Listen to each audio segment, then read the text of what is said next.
All right, y'all. I got my boy Jarvis Wheeler in the whip. Yes, sir. We did a few years ago. He was the one that inspired me to start mentoring. He was the one that started mentoring. He's the one that inspired me to start mentoring on a larger scale.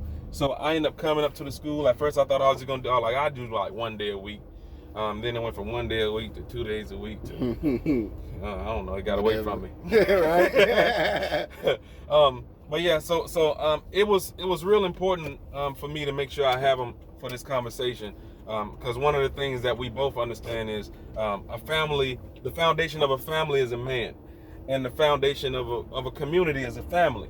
So we can build strong men, and then we can develop strong families. Then that's how we build and grow our community. Yes, but as far as it goes, I'm not gonna tell too much of your story. I'll let you do that. But he didn't grow up with a father. He grew up with a mom. He grew up with a granddad. His granddad was more like his go-to guy. He was a granddaddy's boy, I guess you could say. But yeah, it's real important for us to make sure we create a culture and develop young men. And he's done a great job at it. I still keep in contact with some of the boys. They're texting me right now. But yeah, so that's the kind of conversation we want to have, because look, it is not easy being a man. It is very hard being a man. So even from leveling up from just being a man to being a husband, from being a husband to being a father, these are conversations that most males don't talk about, because I don't know if it's a pride issue or they're just not aware of it. But I just wanted to make sure that I got a chance to sit back and say and have this dialogue with Jarvis, because we did an amazing job with them boys. Yes, sir. Yes, sir. So now we on the boys. Some of them graduated this summer. Some of them graduate in the fall. Yeah. We had a few fall between the cracks, but at the end of the day, we've done our part. Yeah. So what do you feel like were some of the most critical parts of helping them become successful males? I think just being open, bro. Just being open, because like how you said, like as men, we have so much pride that we're just wired with. And a lot of times there may be things that we're shameful of, or that we don't know, or that we're struggling with, that we try to keep to ourselves. And, I didn't want to create a mannequin. Like, these are real people that we dealing with. So for me, it was like being open, bro. Like, my boys, our boys, because it definitely wasn't just me, but they was with me when my kids were born. They was with me when I proposed. They was there when I rekindled my relationship with my father. They were there when one of the teachers came out of the closet. Like, we had so many guest speakers. We talked about so many real things that they were exposed to what being a real man was all about, the good, the bad, and the ugly. Not just what I was exposed to, which was be tough, get women, and get money. They was exposed to the whole spectrum. And I think within that spectrum, I may have served as the backbone, but a lot of times when you have that one person you could count on, they may look at that as an oxymoron, or, that's just Wheeler. Like, he's the only one that cares. But although I served as a backbone, it was a village, bro. It was a village. Because while I was teaching, there was so many other people that were invested. We had you coming in all the time, at least on a weekly basis, sometimes twice a week, not getting paid. If I couldn't reach them, you reached them on the side. We had Bays then coming in on a weekly basis at times, funding a lot of things, inspiring these boys, connecting us and exposing us to opportunities that we wouldn't have had financially, offering some of these boys scholarships. We had people like Chandler, who came in with a completely different mentality than I did. Right. And they were not used to that, but they had to understand the world don't work one way. It ain't Wheeler's world. And they needed that. And they needed it, bro. And it made them better for it, because I saw how they bucked Chandler so much when he first started. But by the time that the school year ended, like they probably had more, affinity for Chandler than they had for me. That's probably over me. Shout out to the boy Chandler, by the way. And then not even just that, we had people like Miss Bond, people like Miss Tolbert. Like we had so many people who were invested, giving different perspectives, that it made them well-rounded.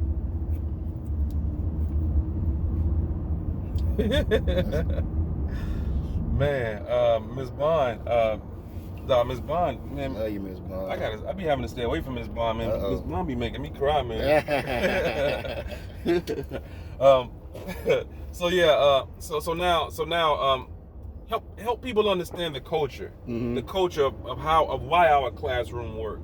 I mean, you said that we were open, but you didn't really go into detail about it. Oh man, so yeah, that right there, boy. Woo! I could go on for days about that. So I was a teacher at Evans, right? And I remember, I was probably maybe 23 or whatever the case may be. And Miss Bond had an all-girls class, and it was very successful. And I remember I taught AVID, which is about life skills management, helping students get to college. And I remember the AVID coordinator came to me and was like, hey, what are your thoughts about, doing an all-male class? And I was like, sold immediately, no second, guesses about it. So, that summer we talked about what kids should go in there, because we started the all-male component their 10th grade year. Their 9th grade year, I was their teacher where they were in general classes, mixed classes with females. And we set it up, and we took about maybe 10 to 15 boys that were on track to graduate and 10 to 15 boys that were not on track to graduate, and we put them together. And for me, being a young black male, growing up with nothing but young black males, being from Orlando, attending Evans, attending Dr. Phillips, for me, and coming from a sports background, that was my mentality. Like one team, we had to be one team. But I knew that I was gonna give these boys all I had. So, in giving them all I had to make sure we were first humble. So, some of the things that we implemented is I took the team of 24 boys and we broke them down into 4 teams of 6, where each team had a team captain, where I knew I could not always talk to all 24 boys at one time, but I had the captain, and that I had a group where it would be me and the captains, and then the captains had their own group where they would be in charge of the team with them. And a lot of the message that I would send out about what we have to do and what needs to be done, I would go to the captains, and the captains were held accountable. So these 15-year-old boys who were quote-unquote leaders were held accountable for what their peers did. And that taught leadership right then and there, because they'll be like, Wheeler, that wasn't me. Mug, I don't care, that's your team. So then we started implementing principles, right? We're in school, so it gotta be about academics. Right. So every Friday we check grades. And what I didn't explain is in those teams, each of the boys had a partner. So if you were my partner, I was responsible for knowing what your grades were. If somebody else, and vice versa. So every Friday we would check grades. And if your grades were not good, I was getting punished. If my grades were not good, you was getting punished. So that reciprocity created accountability. So now these boys coming in knew, and I matched them up with people who were on track and people who were not on track. So they knew, man, I could be making A's and B's, but if my partner come in with them D's and F's on that progress book, like, I'm in trouble. So I gotta help him study. I gotta make sure he on top of his grades. I gotta make sure he do his work. And I mean trouble. Now that I'm not working for OCPS, some of the things that we did were things that needed to be done. A lot of it, you may call it an extreme PE class. That's probably, what the punishment was. But so the academics was priority, right, when in school. Along with that, when you fold in things like Baisden's involvement, he bought like 5 sets of books for the boys. So they read Miseducation of the Negro, Think and Grow Rich, the autobiography of Malcolm X, How to Win Friends and Influence People, The Alchemist, Miseducation of the Negro. So all of these books that I had read as a grown man, they were reading in high school, and because it was a class, we were able to put grades to it. It was group projects. Each of those groups was responsible for chapters. They had to create a PowerPoint presentation. They had to present it to the group. They had to speak on it, and they had to get a grade for that. And there were different things, you know, even we did it almost like the Shark Tank, where I would say, look, we got 4 groups, 6 groups, somebody getting an A, somebody getting a B, somebody getting a C, somebody getting a D, and somebody getting an F. So I would pit them against each other intellectually, where they had to ask questions and find loopholes and challenge each other with these projects, because they knew I needed to get this A or I needed to get this B. It was only one coming out, and it didn't create dissension against them. It challenged them intellectually. So that was one component. The other component was brotherhood and unity, right? Because you have all these different sets. You got Mercy Drive, you got Crosstown, you have Willow Bay, you got all of these areas, you know, in the community where so many people like to create this divide and conquer. So a part of how that was built with those teams, with those partners, is they had to understand you got to be responsible and accountable, you know, to your neighbor. And then last but not least was community. We served the community. So I talked about, you know, their first year being humble. Their first year in the class, we cleaned the campus 3 times a week. 3 times a week, we were cleaning the campus after school. So these boys would be after school while other people may have doing sport or headed to sports or just on campus chilling, and they're responsible for cleaning up their peers' trash.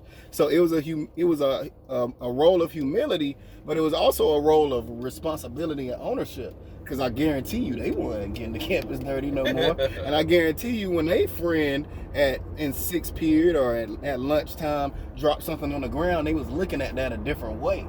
So it was a lot of ownership. I think the following year, they were responsible for mentoring students in the local elementary school, Molly Ray Elementary. Shout out to Dr. Balgobin, who's amazing. And they would go after school twice a week, walk to the local elementary school, and mentor the elementary school students. And then their senior year, they mentored 9th grade students at Evans, because, you know, that legacy had to be there, and they had to give back and make sure that they were making their local community better. On top of that, we worked with Baysden, you, others, where they all had adult mentors, and those adult mentors was coming into the class. So it was important for it to be that intergenerational flow. We had older men affecting them. They were affecting younger students all the way from 9th grade to elementary. And it was just certain standards that we had, man. Like, I don't know if you remember, because I know that ain't your style. Well, once a week, they have to come to school wearing a shirt and tie. Yeah. Like, they just had to. And it was just like, it was just a standard, you know, that we was trying to create, that even if you don't end up having to wear a shirt and tie in your career, you can get there if you had to.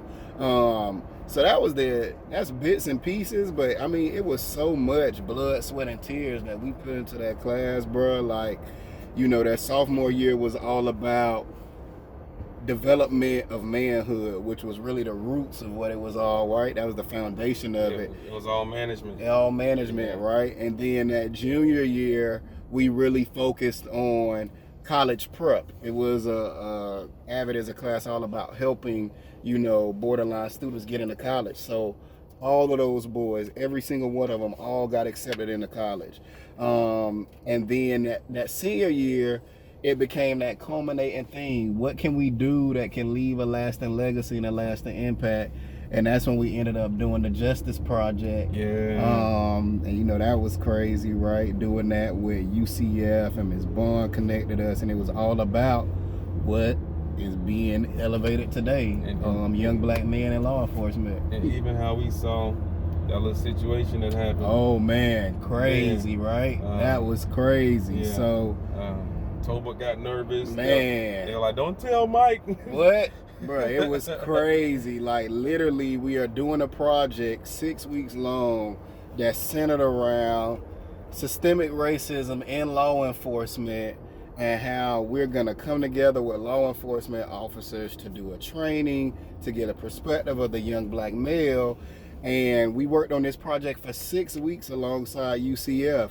And when we get time to the culmination of the 6 weeks to do the performance, I've been told, shout out to Elizabeth and Emily and Maria, that they had the gang unit there Yeah. to survey us because they heard we was from Pine Hills, and they was gonna survey our boys to see if any of them were gang affiliated and likely apprehend them. And it was crazy, bro, because that's what we were there to do. We were there to dismantle systemic racism in law enforcement, and it was literally happening before our eyes. And it was such a challenging experience. I remember crying, I remember yelling, I remember breaking down, I remember all of y'all being there, and like, it took every single adult. Shout out to my principal, Miss Jenny Gibson Link. Shout out to Sergeant Oliver, Lawrence Smith, like so many people, you know, that had to really get me to see that this is about the mission. We can't pull back now. They need it even when they trying to create education around it. So we did it. The person who was in charge, who tried to sick, you know, the gang unit person on us, he didn't want to be a part of the performance. I personally made sure he was a part of every single second for the performance and talked to him every second of the way. And the performance was so great and working alongside UCF that we ended up getting accepted to go present at a conference in Boston about the work, bruh. So I just think about, like, man, boy, like, sometimes you want to give up, sometimes you want to let go, sometimes it's hard, but, you know, MLK said it, you know, it's not the time of ease, you know, and convenience that matters. You really know a person when and what they're about when times get hard. And yeah, that was definitely a hard time when I thought about all the things that I went through with being racially profiled and systematic racism. And it brought me back to that when I was a teenager and even as a grown man. But more importantly, you know, like how much we cared about those boys and how much we protected them. So it was one thing, you could take me down because I'm responsible for me. But don't touch them. But don't touch them. This is my innocence. These are the kings I'm trying to build up. And exactly. And knowing that they was finna like put them in jeopardy, bro, that's what hurt me and broke me down to the core. Like, but yeah, man, now they all doing great, and now they generals. I'm telling you, these boys are changing the world, bro. It's funny, they all went to school for like business and all of these other stuff, and now they be hitting me up. Wheeler, I want to change my major to psychology. Oh, I want to change it to social work. Oh, I want to change it to this. I'm like, yeah, and it's like, I don't know why. Yeah, I know why, because it's what's in you. We planted the seed. We planted that seed. We cared about you so much and put so much in that caring about people that now it's just coming out of you. And now they're an inspiration to me, bro. When we hear them speak, and they like 21 years old, and they come back to Evans and they have these speaking engagements, and people be blown away. And for me, because it was so much of the grind and the day-to-day for those 4 years of teaching them every day and doing stuff with them on the weekends and dealing with their family issues and building relationships, that I never focused. I knew we was planting a tree. I knew we was watering. I knew the sun was shining, but I never focused on the growth. I just knew it was growing. But now to be able to sit back under the shade, it's a good feeling. And I'm going to get that return on our investment. You going to get that return on that investment. When y'all make it, y'all 40 years old, y'all better not forget where y'all came from, all the business owners. Hey, I need something. yeah, something. Y'all better pull back in. Right? Go back into the pot. Grab some more. Bring them back out. Exactly. We impacted 25. Now y'all 25 got to impact 100. Let that 100 stack up on 500. And man, let's do it. One will chase 1,000. Two will chase 10,000. Man, let's do it. One last question before we go. I know you got to go soon. But how has that helped you grow working with them boys, and how has that helped you become a better parent? Yeah. Because you work with the boys. Yeah, good question, bro. So believe it or not, the boys taught me balance. I had a chip on my shoulder when we went through that process with them because I wanted to give them everything that I didn't have that I always wanted. I wanted to be that father figure for them. I wanted to be that big brother for them. I wanted to play all of those roles, that teacher that people always talk about, that teacher changed my life. I never had that. Like, I wanted to be all of those in one. And I gave every single ounce of me towards making sure that they were set up for, you know, the future and success. But once they graduated, I had realized I had compassion fatigue. I was clinically depressed. All of these different things because I had lost myself in them. And I don't regret it, because after that, over the course of the next 4 years now, it taught me balance. And it taught me really how to serve others, but understand that you still responsible for yourself. So that's the number one thing, you know, and it's not anything, you know, glorious, but they really taught me balance. And then I think as it relates to being a father, it just taught me about having a standard. Like, we had a standard for them boys. Excellence was the standard. There was no excuses. And being a high school teacher, I think for me, I'm used to the older ones, right? I'm all about preparing you to be an adult. So with my kids being younger, sometimes I have to like calm down a little bit because I'm so like, we got to get here. We got to do this. And it's just like, well, actually, they just want to talk about rainbows and Power Rangers. So it's just being even balanced. Like, that's the number one thing that they taught me is balance. You can still do great, look out for others, and be balanced. Because at the end of this day, as great as that class was and as great as the work that we did, if we didn't take care of ourselves and be able to show up, it wasn't going to happen. Right. So, yeah, man, just the balance. Okay. But y'all, there you have it. You have the Jarvis Wheeler, phenomenal guy. He was my inspiration to start making sure I pour into boys, pour into kids more on the school side. Because of that, I transitioned from motivational speaking to becoming more into classroom management. Because remember how many teachers we had to come in and talk to and teach them how to build relationships with the boys. So from that, it even put me to becoming a maverick on the aspect of. Always been a maverick, bro. You always been a maverick. But it's like, so for me, I evolved. Yeah. Like, as much as you may think it helped the boys, it helped me evolve. Yeah. And there were times where I got pissed off at certain things. Yeah. But I knew that if I would have did what I wanted to do, it took me out of position to come back and help the boys. Yeah. So they really kind of like, so all this kind of saved my life. Man. Yeah. It did a lot of work for me. Especially knowing that some of the kids didn't have much. Yeah. You know, we were all they had. Yeah. Yeah, bro. And I remember you committing, bro. I remember you telling them kids, I'll be here every week if you need a tutor. I remember the role that you played. That's why the village is so important, because I was employed by the school. There's some things that I did that they'll never know about, but at the end of the day, as an employee, you weren't, bro. And what you were able to do to be that free spirit that couldn't be controlled, that could make change and do the things if we had issues that I couldn't handle, there was value in that. And then, like you said, you took off. Because then you got to a point where you started pulling me along. Like, next thing I know, we had Bridges to Success with Valencia. Now you in there, brimstone and fire, bro. So I appreciate you, bro, because as men, it takes a lot for somebody to be like, I'm going to come alongside what you putting together and I'm going to support it 101%. You see what I'm saying? And I knew that for them boys and for myself, like, I could always count on you, bro. And that's something you can't find everywhere.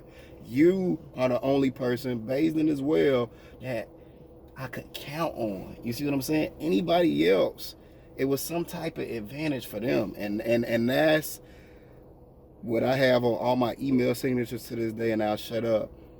And Frederick Douglass said it. The true measure of a man is how he treats someone who can do him no good. So for you to do all of that stuff out the goodness of your heart and not for one red cent, I mean, you were the reason why we got Baisden too, remember? Oh, we had to talk with him. Where he came to Evans and hosted that seminar, and they doing all these black men doing all of this talk about what they've done and how great they are.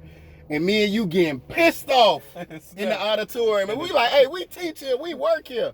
We got a class full of all boys. Why won't y'all come bring that talk y'all talking and turn that into action with us? And it was crazy because Baisden wasn't even living here.